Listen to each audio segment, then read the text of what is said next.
1626 Médias. Apprendre, Transmettre. et construire.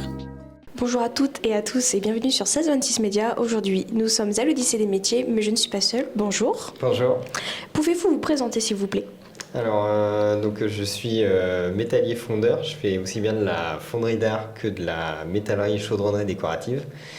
J'ai 2 ateliers en Normandie. J'ai un atelier dans le 50 à Périers et j'ai un autre atelier dans le 61 en pleine Suisse normande sur la commune de Caen.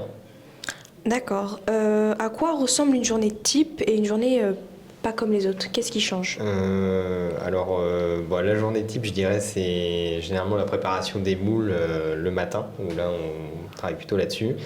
Et l'après-midi, on fait plutôt des tâches plus de préparation ou d'organisation pour plutôt la matinée du lendemain. Et la journée pas comme les autres, c'est plutôt les journées de fonte, où là, on va faire redescendre notre étuve. On va préparer tous nos moules et là on va passer à la coulée de bronze qui est toujours le moment le plus attendu. Voilà. D'accord.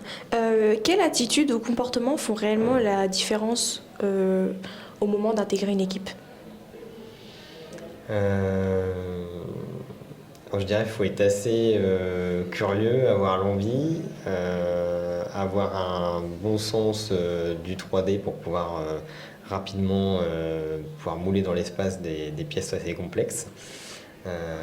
Puis avoir un bon esprit d'équipe, généralement ça fonctionne. D'accord. Quel conseil vous donneriez-vous à un jeune qui arrive en fait demain dans le métier ?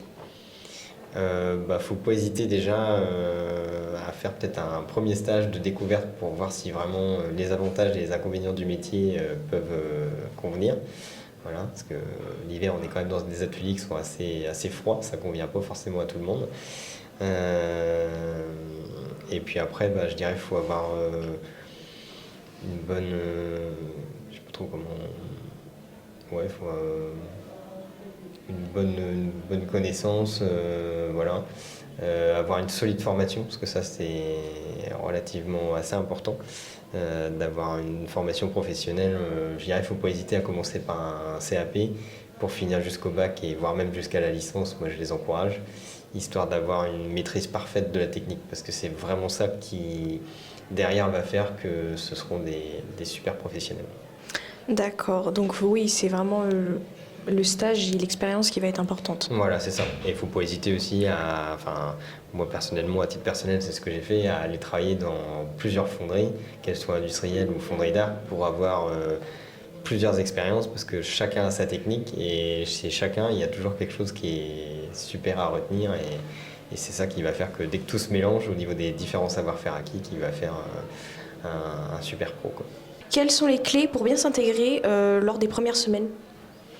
Être surtout à l'écoute du professionnel, essayer de voir, suivant la tâche qu'il est en train de faire, tout ce qui peut être anticipé et voilà, essayer de lui proposer des choses aussi ou lui soumettre des idées. Ça, je pense que c'est intéressant pour pouvoir s'intégrer plus rapidement et surtout de donner confiance à la personne qui va le gérer en stage.